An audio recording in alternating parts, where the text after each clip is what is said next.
শিখ গুরু ও শিখ জাতি। লেখক শ্রী শরৎ কুমার রায়। পঞ্চম অধ্যায়। শেষ গুরু গোবিন্দ সিং ও খালসা সমাজ প্রতিষ্ঠা। জাতিভেদ ও সাম্প্রদায়িক সংকীর্ণতা দ্বারা কোনো কালে খালসা সম্প্রদায় দুর্বল হইয়া না পড়ে, এই উদ্দেশ্যে গোবিন্দ তাহার শিষ্যদিগকে বলিলেন, তোমরা উপবীত ধারণ করিতে পারিবে না। তোমাদের মধ্যে জাতিগত ও ব্যবসায়গত প্রভেদ থাকিবে না। খালসা শিষ্যেরা গুরুর আদেশ শিরোধার্য করিতে প্রতিশ্রুত হইলেন। অতঃপর গুরু গোবিন্দ নিজে শিষ্যদের হস্ত হইতে শরবত পান করিয়া স্বয়ং খালসা হইলেন। এই সময় হইতে গুরু গোবিন্দ সিং উপাধি ধারণ করেন। তিনি উপস্থিত শিষ্যদিগকে সম্বোধন করিয়া বলিলেন, গুরু হইতে খালসার এবং খালসা হইতে গুরুর উৎপত্তি হইল। ঐক্য হইতে গুরু খালসাকে এবং খালসা গুরুকে রক্ষা করিবেন। গুরুর আদেশক্রমে প্রধান শিষ্য 5 জন সমবেত অপর শিখদিগকে দীক্ষাদান করিলেন। গুরু গোবিন্দ যে ধর্মমত প্রচার করিলেন তাহার মধ্যে কোনো নতুনত্ব নাই। তিনি মহাত্মা নানকের ন্যায় মানব জাতির স্বাভাবিক অধিকারের সুদৃঢ় ভূমিতে দাঁড়াইয়া সকলকে সাম্যে ও ভ্রাতৃবন্ধনে বান্ধিয়া দিতে চাহিলেন। শিষ্যদিগকে তিনি দৃঢ় কণ্ঠে কহিলেন, তোমাদের মন, আচার ও ধর্মবিশ্বাস সমান হোক। তোমরা সকলে তুল্য, কেহ উচ্চ কেহ নীচ নহে। হিন্দু ধর্মের ধর্মগ্রন্থের উপর তোমরা বিশ্বাস স্থাপন করিও না। তীর্থ ভ্রমণ হইতে বিরত হও। হিন্দু দেবদেবীর প্রতি শ্রদ্ধা দেখাইও না। একমাত্র গুরু নানককে শ্রদ্ধা দেখাইবে। আজ অবধি তোমাদের মধ্য হইতে জাতিভেদ চলিয়া গেল। পাহুল তোমাদিগকে মুক্তিদান করিবে। গোবিন্দ সিংয়ের উদার আহ্বান জাট কৃষক সম্প্রদায়ের উপর আশ্চর্য প্রভাব বিস্তার করিয়াছিল। এতদিন যাহারা নিচবর্ণ বলিয়া শিখ সম্প্রদায়ে স্থান পায় নাই, গুরু তাহাদিগকে খালসা বলিয়া লইলেন। হিমালয় পর্বতে সাধন সময়ে তিনি যে চিত্র কল্পনায় আঁকিয়াছিলেন, কার্যক্ষেত্রে গোবিন্দ সিং তাহা সত্যে পরিণত করিলেন। তিনি এখন সত্য সত্যই বলিতে পারেন। সিন্ধু মাজারে মিশিয়ে যেমন পঞ্চনদীর জল। আহ্বান শুনে কে কারে থামায়। ভক্ত হৃদয় মিলিছে আমায়। পাঞ্জাব জুড়ি উঠিছে জাগিয়া উন্মাদ কুলহল। ভুলে যায় সবে জাতি অভিমান। অবহেলে দে আপনার প্রাণ। এক হয়ে যায় মান অপমান, ব্রাহ্মণ আর জাট। গুরু গোবিন্দ সিংহের সংস্কার কার্যে অল্প সংখ্যক উচ্চ শ্রেণীর ব্রাহ্মণ ও ক্ষত্রিয় শিখ অসন্তুষ্ট হইয়া তাহাকে পরিত্যাগ করিয়াছিল। গুরু ওই সকল জাত্যভিমানীদের প্রতি ফিরিয়াও চাহিলেন না। তিনি পণ্ডিতকে টানিয়া তুলিয়া তাহার সম্প্রদায়ের বলবৃদ্ধি করিতে লাগিলেন। তাহার আদেশে এতকালের অস্পৃশ্য শিখেরা অমৃতসরের মন্দিরে প্রবেশ ও সরোবরে স্নান করিবার অধিকার পাইল। অল্প সংখ্যক বৃথাভিমানী দাম্ভিক গুরুকে ছাড়িয়া গেল, কিন্তু সহস্র সহস্র নিচ বর্ণের ব্যক্তি উচ্চ অধিকার লাভ করিয়া তাহার নিমিত্ত প্রাণ পর্যন্ত পরিত্যাগ করিতে প্রস্তুত হইল। হিন্দু, মুসলমান, ব্রাহ্মণ, শূদ্র, জাতি বর্ণ নির্বিশেষে সকলেই শিখ হইবার অধিকার পাইল। পাহুল শব্দের মূল অর্থ দরজা। গুরু গোবিন্দ তাহার সর্ববর্ণের শিষ্যদিগকে দীক্ষামন্ত্র দান করিয়া তাহাদিগকে ধর্মরাজ্যের দ্বারে উপনীত করিলেন। গুরু গোবিন্দ তাহার ধর্ম সম্প্রদায়কে কেবল ধর্মবলের নহে, বাহুবলের ভিত্তিতেও প্রতিষ্ঠিত করিবার সংকল্প করিয়াছিলেন। এই কারণে খালসাদিগকে যুদ্ধানুরাগী করিয়া তুলিবার নিমিত্তই তিনি তাহাদিগকে বীরত্বব্যঞ্জক সিং উপাধিতে ভূষিত করিয়াছিলেন এবং নিয়ম করিয়াছিলেন যে প্রত্যেক খালসা শিখকে কৃপান, কর অর্থাৎ লৌহ বলয় কচ্ছ বা ছোট পায়জামা, কঙ্গি বা চিরুনি ও কেশ সাম্প্রদায়িক চিহ্নস্বরূপ ধারণ করিতে হইবে। শিষ্যদিগকে যুদ্ধ মদে মাতাইয়া তুলিবার নিমিত্তই তিনি তাহাদিগকে সর্বদা অস্ত্র ধারণ করিতে উপদেশ দিয়াছিলেন। গুরু গোবিন্দের মতে সেই প্রকৃত শিখ যে পুনঃ পুনঃ পরাজিত হইয়াও বিন্দুমাত্র ভীত হয় না।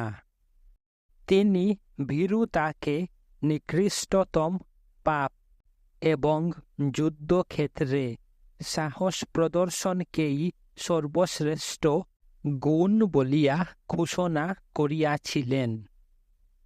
বীর হৃদয় গোবিন্দ সিং তরবারিকে গভীর শ্রদ্ধা দেখাইতেন।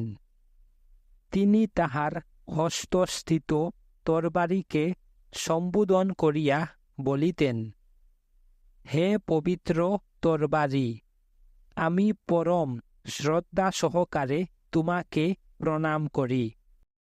গোবিন্দ সিং যখন তাহার খালসা শিষ্যদের লইয়া প্রার্থনা করিতেন, তখন তিনি ভক্তি নম্র মনে বলিতেন, হে জগদীশ্বর, তুমি দয়া করিয়া এই করিও, আমি যেন কখনো মঙ্গলব্রত সাধনে দ্বিধা না করি।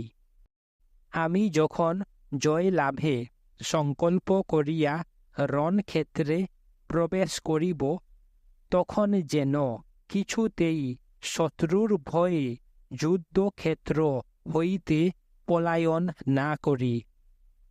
যুদ্ধক্ষেত্রে মৃত্যু যখন আমার নিকটবর্তী হইবে, তখন আমি যেন বীরের মতো মরিতে পারি। হে ঈশ্বর, জীবনে মরণে তুমি আমার প্রভু হও। দূরদর্শী গুরু গোবিন্দ জানিতেন যে অচিরেই তাহাকে প্রবল মুঘল রাজশক্তির সম্মুখীন হইতে হইবে। তিনি আপনাকে সৈন্যবলে বলি করিবার নিমিত্ত ঘোষণা করিলেন যে শিখ পরিবারে 4 জন পরিণত বয়স্ক পুরুষ আছে, সেই পরিবারের 2 জনকে সৈনিক বৃত্তি গ্রহণ করিতে হইবে। এই আদেশ প্রচারিত হইবার পর দেখিতে দেখিতে গুরুর অধীন সৈন্যের সংখ্যা 80 সহস্র হইলেন। জাতি কুলের অভিমান জলাঞ্জলি দিয়া উচ্চ নিচু হিন্দু মুসলমান সকলে আসিয়া গুরু গোবিন্দের পতাকা মূলে মিলিত হইল। খালসা সম্প্রদায় একতার আশ্চর্য শক্তি অবিলম্বে অনুভব করিতে লাগিল। তাহারা সমরকুশল বীর্যশালী সম্প্রদায়ে পরিণত হইল। নূতন খালসারা প্রত্যেকেই খালসা বলিয়া গৌরব অনুভব করিতে লাগিল। গুরু গোবিন্দের আহ্বানে সহস্র সহস্র হীন জাতীয় ব্যক্তি খালসা হইয়া ক্ষত্রিয়ত্ব লাভ করিল। গুরু গোবিন্দ তাহার অধীন সৈন্যদিগকে কিঞ্চিত অস্ত্রবিদ্যা শিক্ষা দিয়া তাহাদিগকে কতকগুলি ছোট ছোট দলে বিভক্ত করিলেন। তাহার বিশ্বাসী সর্দার শিষ্যেরা এই দলগুলির নেতা হইলেন। কেহ কেহ বলেন, গোবিন্দ সিংহের খালসা সৈন্য দলে অনেক পাঠান যোগদান করিয়াছিল। শিখ গুরু ভারতবর্ষে নানা স্থান হইতে অর্থ ও সৈন্য সংগ্রহ করিয়া আপনাকে বলশালী করিয়া তুলিতেছিলেন। যমুনা ও শতদ্রু নদীর মধ্যবর্তী দুর্গম গিরি প্রদেশে গোবিন্দ কয়েকটি দুর্গ নির্মাণ করিলেন। আনন্দপুর এবং চামকৌরেও সেনা সন্নিবেশের ব্যবস্থা হইল। গুরু গোবিন্দের খ্যাতি ও ঐশ্বর্যা পার্শ্ববর্তী কোনো কোনো পার্বত্য রাজার ঈর্ষার উদ্রেক করিল। তাহার পুরাতন বন্ধু নাহনের রাজাই সর্বপ্রথমে তাহার বিরুদ্ধে অস্ত্র ধারণ করিলেন। হিন্দুর রাজা কোনো সামান্য কারণে গোবিন্দের প্রতি অসন্তুষ্ট হইয়াছিলেন। তিনি নাহন রাজের সহিত যোগদান করিলেন। গুরুর অধীন এক দল পাঠান সৈন্যও বিদ্রোহীদের সহিত মিলিত হইয়াছিল। উভয় পক্ষে একটি ভীষণ যুদ্ধ হইল। এই যুদ্ধে গোবিন্দ জয়লাভ করেন।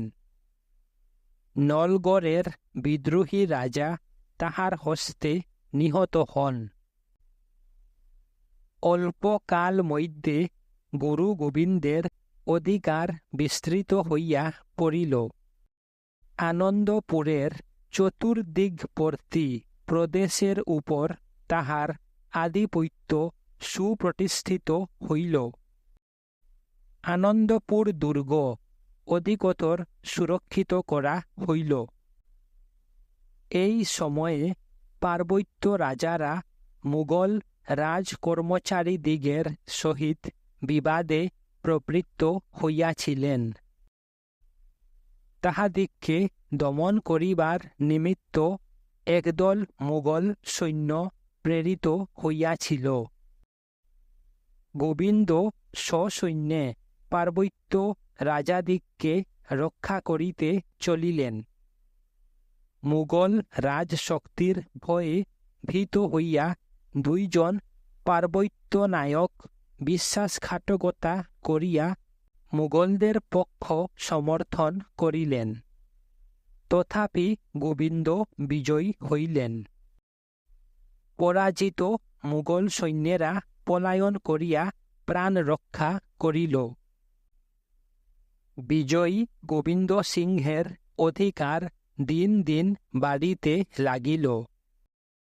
মাখুয়াল হইতে শতদ্রুর তীরবর্তী রূপুর পর্যন্ত ভূভাগের তিনি অধিকারী হইলেন। পার্বত্য প্রদেশের রাজারা শক্তিশালী গোবিন্দ সিংহের ভয়ে ভীত হইয়া পড়িলেন।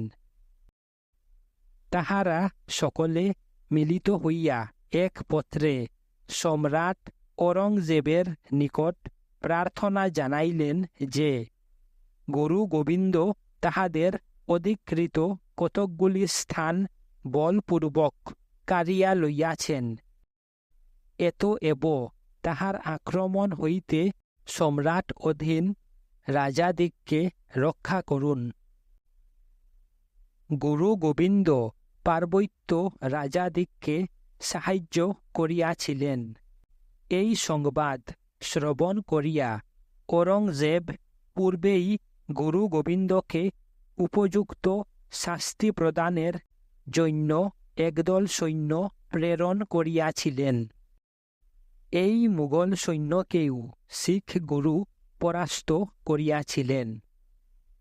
এক্ষণে পার্বত্য রাজাদের পত্র পাইয়া সম্রাটের ক্রোধের সীমা রহিল না।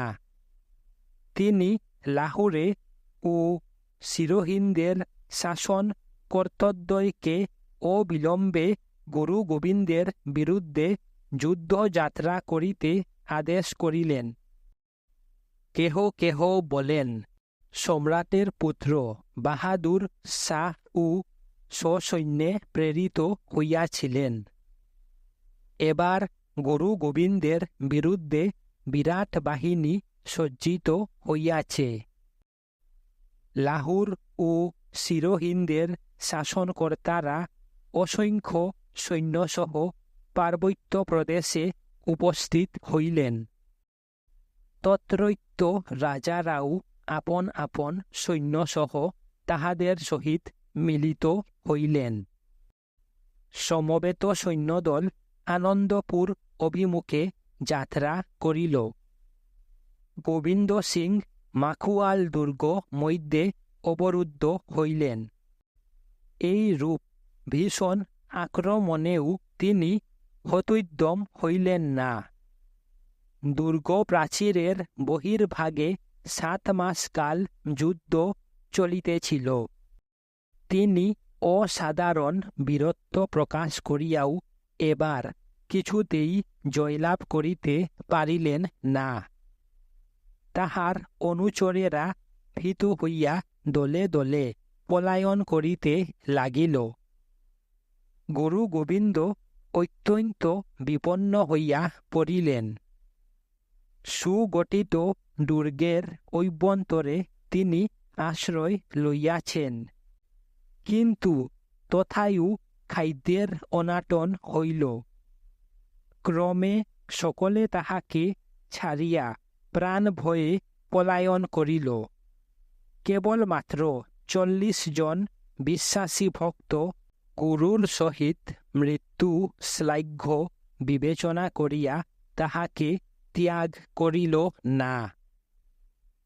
বিপদ যখন ঘনীভূত হইয়া আসিল, তখন গুরু গোবিন্দ সম্মুখ সংগ্রামে বীরের ন্যায় জীবন বিসর্জন করিবার নিমিত্ত প্রস্তুত হইতে লাগিলেন। তিনি তাহার বৃদ্ধা জননী গোজরি ফতে সিং ও জরুয়ার সিং নামক 2টি শিশুপুত্রকে গোপনে সিরোহিন্দে পাঠাইলেন।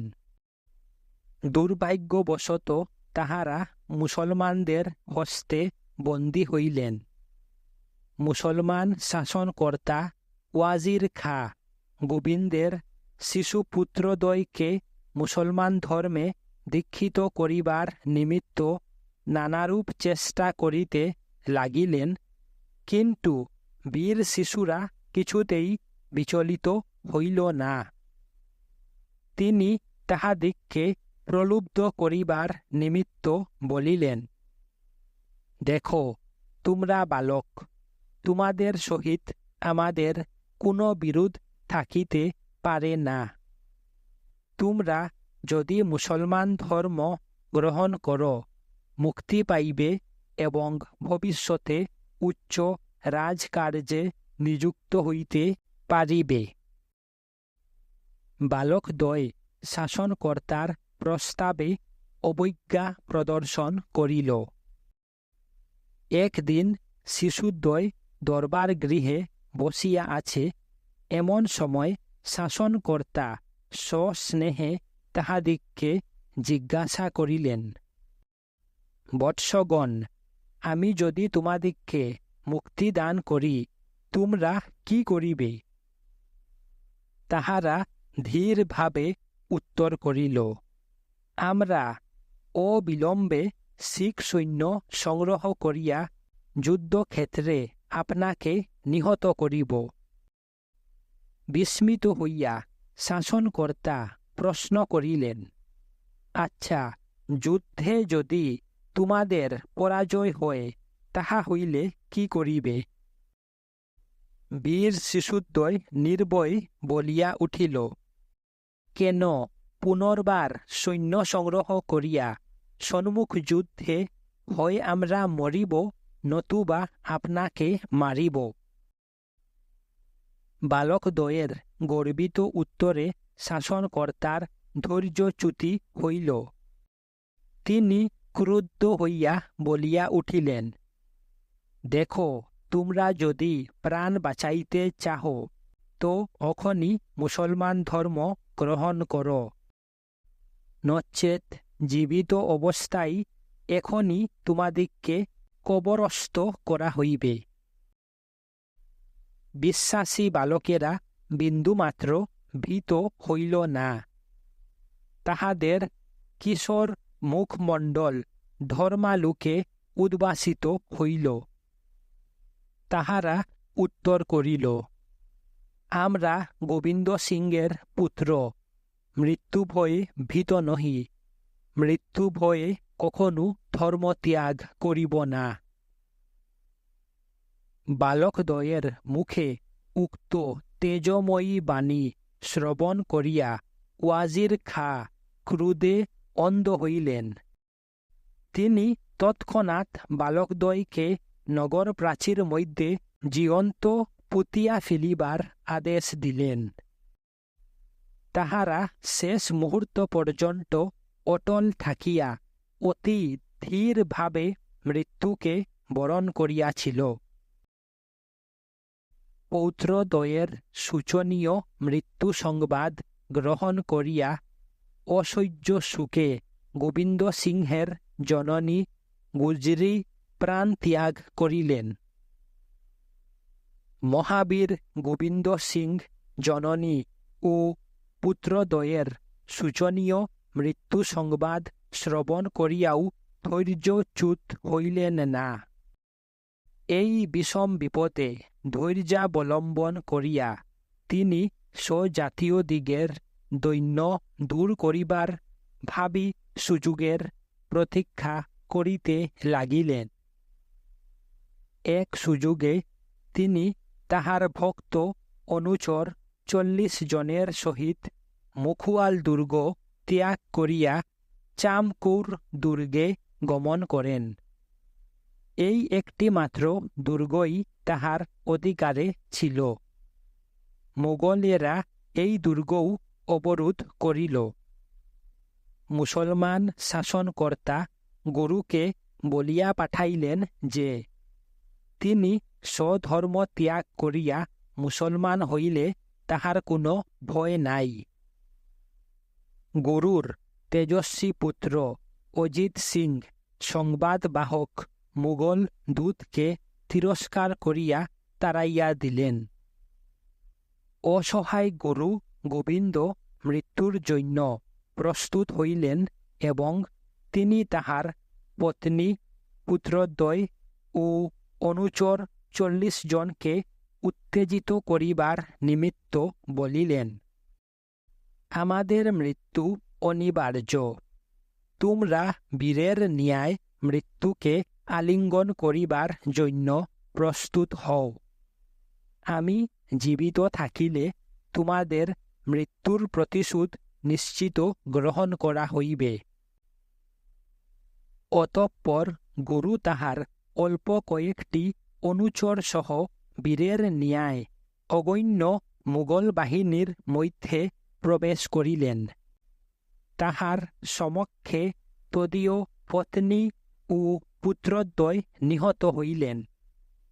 অনুচরেরাও একে একে রণক্ষেত্রে শয়ন করিল। তিনি ও তাহার 5 জন অনুচর কোনরূপে পলায়ন করিয়া প্রাণ বাঁচাইলেন। পলায়নকালে গুরু গোবিন্দ 2 জন পাঠানের হস্তে পতিত হইলেন।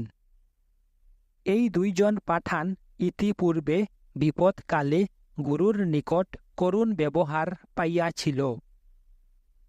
পূর্ব কথা স্মরণ করিয়া তাহারা গুরুকে বেহলালপুর জনপদে নির্বিঘ্নে পৌঁছাইয়া দিল। তিনি এখানে কাজী মীর মোহাম্মদ নামক এক মৌলবীর আশ্রয়ে বাস করিতে লাগিলেন। গুরু গোবিন্দ এই মৌলবীর নিকট পূর্বে কুরআন পাঠ করিয়াছিলেন। বেহলালপুর হইতে তিনি ভুটিন্ডার অরণ্য প্রদেশে গমন করেন।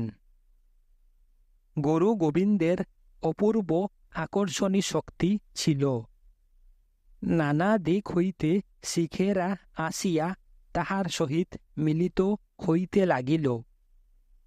দেখিতে দেখিতে গুরুর অনুচর সংখ্যা আবার 12 সহস্র হইয়া উঠিল।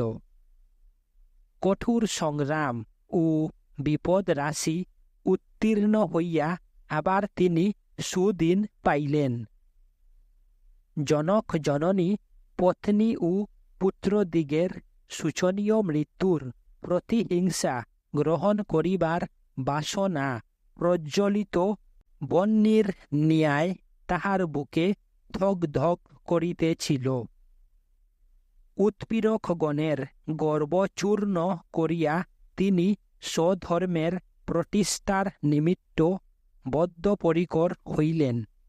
বল গর্বিত ঔরঙ্গজেবকে তিনি এক পত্রে জানাইলেন, আমি চড়ুই পাখির দ্বারা বাজ পাখির বিনাশ সাধন করিব, আপনি সতর্ক হউন।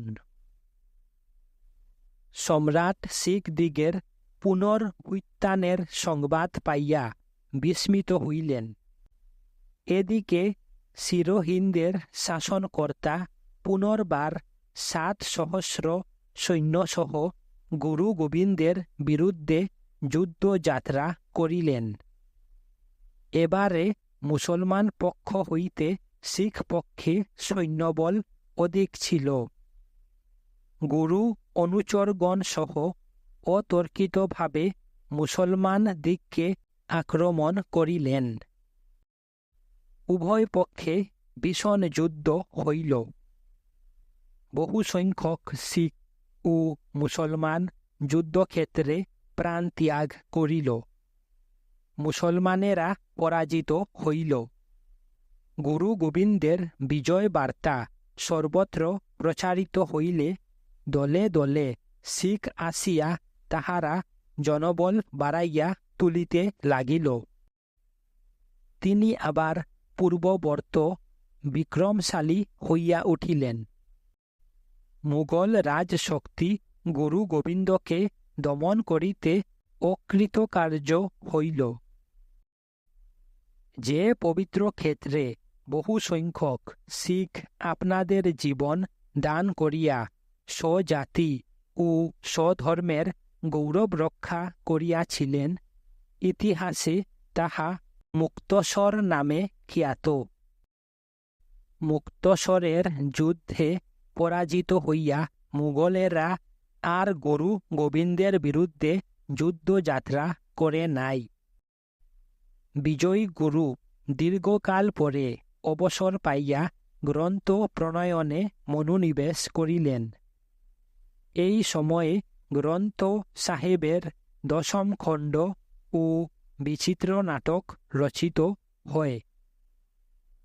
দক্ষিণান্তে থাকিয়া মুঘল সম্রাট ঔরঙ্গজেব গুরু গোবিন্দের অসাধারণ বীরত্ব কাহিনী শ্রবণ করিয়া বিস্ময়াবিষ্ট হইলেন। পরধর্ম বিদ্বেষী সম্রাট শত্রুরূপে গোবিন্দ সিং ও খালসা সম্প্রদায়ের দমনে অক্লান্ত কার্য করিয়া গুরুর সহিত সৌহার্দ্য স্থাপনে অভিলাষী হইলেন। তিনি তাহার সমীপে একজন দূত পাঠাইলেন। গুরু সম্রাটের সহিত দেখা করিবার জন্য আহ্রুত হইলেন। গোবিন্দ সম্রাটের সাদর আহ্বান প্রত্যাখ্যান করিয়া তাহাকে এক দীর্ঘ পত্র লিখিলেন। গুরু পার্সিক ভাষায় সুপণ্ডিত ছিলেন। 1400 পার্সি শ্লোকে পত্রটি লিখিত হইয়াছিল।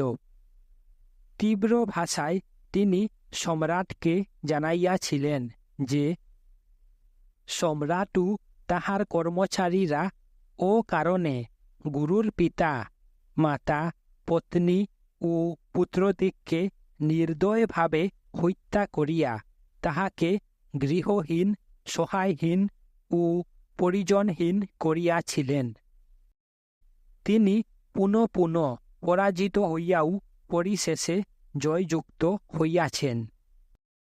মোগলদিগকে পরাজিত করিয়াছেন।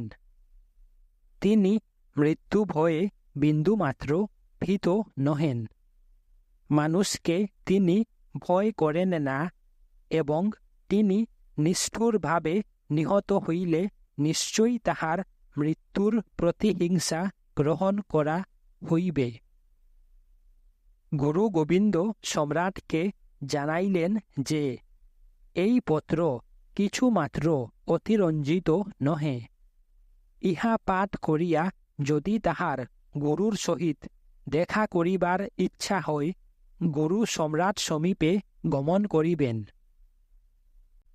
ঔরঙ্গজেব এই পত্র পাঠ করিয়া বিন্দুমাত্র ক্রুদ্ধ হইলেন না। কেহ কেহ বলেন, মুঘল সম্রাট বুঝিয়াছিলেন যে তিনি এতকাল গুরুর বিরুদ্ধে মিথ্যা ধারণা পোষণ করিয়া আসিয়াছেন। গুরু গোবিন্দ নিরীহ ফকির মাত্র। সম্রাট স্বীয় নিষ্ঠুর ব্যবহারের জন্য দুঃখিত হইয়া আবার গোবিন্দ সিংকে তাহার দরবারে আহ্বান করিলেন। এবার গুরু আর কোনো আপত্তি প্রকাশ করিলেন না। 1760 খ্রিস্টাব্দে সম্রাটের সহিত দেখা করিবার নিমিত্ত তিনি দক্ষিণাত্য যাত্রা করিলেন। সেই সময়ে পথিমধ্যেই তিনি সম্রাটের মৃত্যু সংবাদ শ্রবণ করিলেন। নূতন সম্রাট বাহাদুর শাহ অবিলম্বে গুরুকে সাদর আহ্বান জানাইলেন। গুরু নতুন সম্রাটের সহিত দেখা করিতে চলিলেন। সম্রাট বাহাদুর শাহ পৈতৃক সিংহাসন লইয়া ভ্রাতার সহিত বিবাদে প্রবৃত্ত ছিলেন। তিনি জাট দলপতি তেজস্বী গুরু গোবিন্দকে বিবিধ মূল্যবান উপহার দান করিলেন এবং যথোচিত সম্মান দেখাইয়া তাহাকে গোদাবরী প্রদেশের শাসনকর্তার পদে নিযুক্ত করিয়া দিলেন। শিখ গুরুর প্রতি নূতন সম্রাট কি কারণে এমন অনুরাগ দেখাইয়াছিলেন বলা দুরূহ। হয়তো মনে করিয়াছিলেন যে এই দুর্দমনীয় শিখ বীরের সহায়তায় তিনি প্রতাপশালী মারাঠাদিগকে বশীভূত করিতে পারিবেন। সম্রাট গুরু গোবিন্দকে ৫,০০০ সৈন্যের সেনাপতি নিযুক্ত করিয়াছিলেন। শিখ গুরু মুঘল সম্রাটের আশ্রয়ে কিছুকাল শান্তিতে বাস করিতে লাগিলেন। তাহার শিষ্য ও বিচ্ছিন্ন সৈন্যগণ আবার আসিয়া তাহার সহিত মিলিত হইতে লাগিল। ইহার পর একবার তিনি পাঞ্জাবে আগমন করিয়াছিলেন। এবারে তাহার সমস্ত শিষ্য আসিয়া তাহার পার্শ্বে দণ্ডায়মান হইল। অল্প দিন মধ্যেই তিনি দাক্ষিণাত্যে ফিরিয়া গেলেন। তথায় বন্দা নামক এক সাহসী ব্যক্তি তাহার শিষ্য ও অনুচর হইল। গুরু গোবিন্দ যখন দক্ষিণাত্যে যুদ্ধে ব্যাপৃত ছিলেন, তখন এক পাঠান অশ্ব ব্যবসায়ীর নিকট হইতে তিনি কতকগুলি অশ্ব ক্রয় করিয়াছিলেন। একদিন ওই অশ্ব বিক্রেতা গুরুর নিকট তাহার গুড়ার মূল্য চাহিল। গুরু গোবিন্দ সিং তখন কার্যান্তরে ব্যাপৃত ছিলেন বলিয়া তাহাকে চলিয়া যাইতে অনুরোধ করেন। তাহাতে পাঠান অসহিষ্ণু হইয়া তাহাকে দুর্বাক্য বলিল। গুরু গোবিন্দ ক্রোধে অধীর হইয়া তৎক্ষণাৎ তাহার শিরুচ্ছেদন করেন। এই মুহূর্তেই তিনি আত্মকৃত এই নৃশংস কার্যের নিমিত্ত নিত্যান্ত মর্মাহত হইলেন। তাহারই যত্নে পাঠানের মৃতদেহ যথারীতি সমাহিত হইল। মৃত পাঠানের পরিজনবর্গ প্রকাশ্যে কোনো প্রতিহিংসা গ্রহণের ভাব দেখাইল না। কিন্তু তাহার দুই পুত্র পিতার শোচনীয় মৃত্যুর প্রতিহিংসা গ্রহণের বাসনা হৃদয়ে পোষণ করিয়া সুযোগের প্রতীক্ষা করিতেছিল। এইরূপ প্রকাশ একদিন রাত্রিকালে গোপনে গুরু গোবিন্দের শয়নকক্ষে প্রবেশ করিয়া তাহারা নিদ্রিত গুরুর বক্ষে চূড়া বসাইয়া দিয়া তাহাকে নিহত করে। আহত হইবা মাত্র গুরু গোবিন্দ লম্ফ প্রদানপূর্বক দাঁড়াইয়া উঠিয়াছিলেন এবং হত্যাকারীরা ধরা পড়িয়াছিল। পূর্বকৃত দুষ্কার্যের কথা স্মরণ করিয়া মৃত্যুকালে গুরু গোবিন্দ প্রতিহিংসাপরায়ণ পাঠান যুবকদ্বয়কে ক্ষমা করিয়াছিলেন। তিনি যুবকদ্বয়কে সম্বোধন করিয়া বলিয়াছিলেন, তোমরাই পিতার যোগ্য পুত্র, তোমাদের জীবন সার্থক। তোমরা পিতৃহত্যার উপযুক্ত প্রতিশোধ দিয়াছ। আমার আদেশে কেহ তোমাদিগের কেশাগ্রও স্পর্শ করিবে না। তোমরা নিরাপদে গৃহে ফিরিয়া যাও। গুরু গোবিন্দের মৃত্যু সম্বন্ধে সাধারণে আরও একরূপ আখ্যান প্রচলিত আছে। তাহাতে প্রকাশ, পিতৃহীন যুবকদ্বয়ের প্রতি তিনি আকৃষ্ট হইয়াছিলেন। স্বয়ং যুবকদ্বয়ের শিক্ষার ভার গ্রহণ করিয়া তাহাদের মনে প্রতিহিংসাবৃত্তি জাগাইয়া তুলিতে চেষ্টা করিতেছিলেন। একদা যুবকেরা দাবা খেলায় যখন আত্মহারা, তখন কৌশলে গুরু তাহাদিগকে উত্তেজিত করিয়া তুলিলেন এবং তাহার হস্তে নিহত হইয়া স্বীয় অজ্ঞানকৃত পাপের প্রায়শ্চিত্ত গ্রহণ করিয়া প্রফুল্ল চিত্তে মৃত্যুকে আলিঙ্গন করিলেন। গুরু গোবিন্দ সিং নিঃসন্তান মৃত্যুমুখে পতিত হন। মৃত্যুশয্যায় সুখমুগ্ধ শিষ্যেরা তাহাকে জিজ্ঞাসা করিল, আপনার ও বর্তমানে কে আমাদিগকে সত্য ধর্মের উপদেশ দিবেন? আমরা কাহার আশ্রয় দাঁড়াইব? কে আমাদিগকে যুদ্ধক্ষেত্রে চালন্য করিবেন? গুরু তাহাদিগকে উৎসাহিত করিয়া বলিলেন, তোমরা হতোদ্যম হইও না।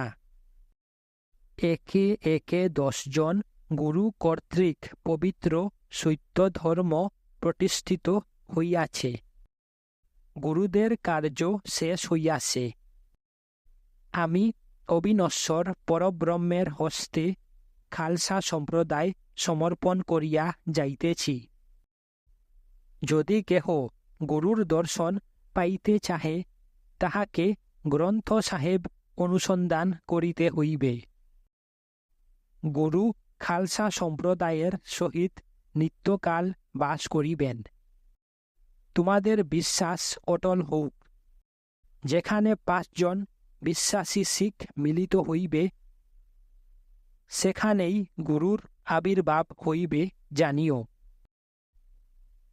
পুণ্যসলীলা গোদাবরী নদীর তীরে নাদের নামক স্থানে 48 বৎসর বয়সে গুরু গোবিন্দ মানবলীলা সংবরণ করেন। তাহার আদেশ মতে শিষ্যেরা নববস্ত্রে সুসজ্জিত করিয়া অস্ত্র শস্ত্র সহ গুরুকে দগ্ধ করিয়াছিল। গুরু গোবিন্দ যে মহান অভিলাষ হৃদয় পোষণ করিতেন এবং যে বৃহৎ অনুষ্ঠানের আয়োজন করিতেছিলেন, তাহার আকাল মৃত্যুতে সে আশা ও আয়োজন অপূর্ণ রহিয়া গেল। তথাপি তাহার জীবন ব্যর্থ হয় নাই। তিনি শিখ সম্প্রদায়কে নবজীবন দান করিয়াছিলেন। তিনি পুরাতন শিখ ধর্মের সংস্কার করিয়া তাহাকে নূতন আকার দান করিয়াছিলেন এবং সম্প্রদায়ের পরিচালনার নিমিত্ত নূতন নূতন ব্যবস্থা প্রণয়ন করিয়াছিলেন। তিনি তাহার পুণ্যময় জীবন, যে অদম্য অধ্যবসায়, অসীম সহিষ্ণুতা ও অতুলনীয় বীরত্বের পরিচয় প্রদান করিয়াছেন, তৎসমুদায় স্মরণ করিয়া আজ পর্যন্ত প্রত্যেক শিখ তাহাকে আন্তরিক শ্রদ্ধা প্রদর্শন করিয়া থাকেন। তিনি যে অসাধারণ ব্যক্তি ছিলেন, তাহা অস্বীকার করিবার জো নাই। অতুলনীয় প্রতিভা বলে তিনি পতিত জাতদিগকে টানিয়া তুলিয়া একটি শক্তিশালী সম্প্রদায়ের প্রতিষ্ঠা করেন। তিনি যেমন ধর্মপ্রাণ, তেমনি যুদ্ধ বিশারদ ও রাজনীতিজ্ঞ ছিলেন। তাহাকে ভগবান অতি উপযুক্ত সময়ে কর্মক্ষেত্রে পাঠাইয়াছিলেন। তিনি তাহার যুগের যুগোত্তম ব্যক্তি বলিয়া আপনাকে স্বপ্রমাণ করিয়াছিলেন। তিনি শিখ সম্প্রদায়কে যুদ্ধবিদ্যায় দীক্ষিত করেন। তাহার জীবদশায় ধর্ম এই বাহুবলকে সংযত রাখিয়াছিল। দুঃখের বিষয়, গুরুর আসন শূন্য হইবা মাত্র বাহুবল ধর্মকে লঙ্ঘন করিয়াছিল।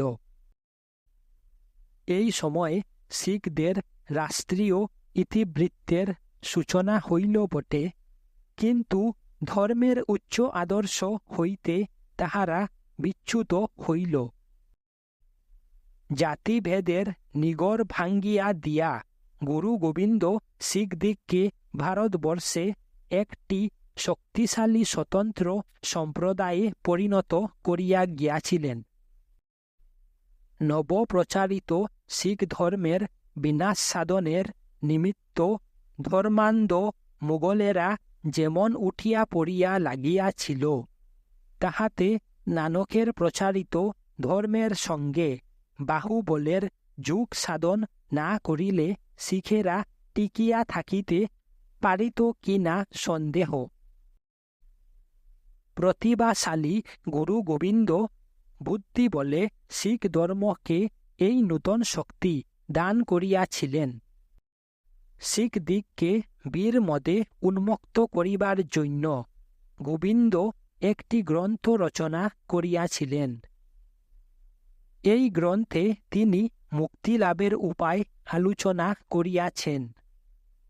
সমাজ গ্রন্থি ভেদ করিয়া পরাধীনতার পাশ ছিন্ন করিয়া কি উপায়ে অস্ত্র বলে স্বাধীনতা লাভ করা যাইতে পারে, এই পুস্তকে গুরু তাহার আলোচনা করিয়াছেন। গুরু মঠ বা শিখদের জাতির মহাসভা তিনি প্রতিষ্ঠিত করেন। এই সভায় সমস্ত শিখ আপন আপন রাজনৈতিক মত ব্যক্ত করিতে পারিত। অশিক্ষিত জাট কৃষকদিগকে তিনি সুকৌশলে সুগঠিত শক্তিশালী সম্প্রদায়ে পরিণত করিয়াছিলেন। ধর্ম বলে ও অস্ত্র বলে বলি করিয়া তিনি অশিক্ষিত জাটদিগের প্রাণে জাতীয় ঐক্যমন্ত্র জাগাইয়া দিয়াছিলেন। ধর্মপ্রাণ খালসা সম্প্রদায় স্থাপন করিয়া তিনি যে জাতির গৌরব মন্দিরের ভিত্তি স্থাপন করেন, মুঘল গৌরব সূর্য অস্তমিত হইবার পরে মহারাজ রঞ্জিত সিং স্বাধীনতা দান করিয়া সেই জাতির গৌরব মন্দির প্রতিষ্ঠিত করিয়াছিলেন।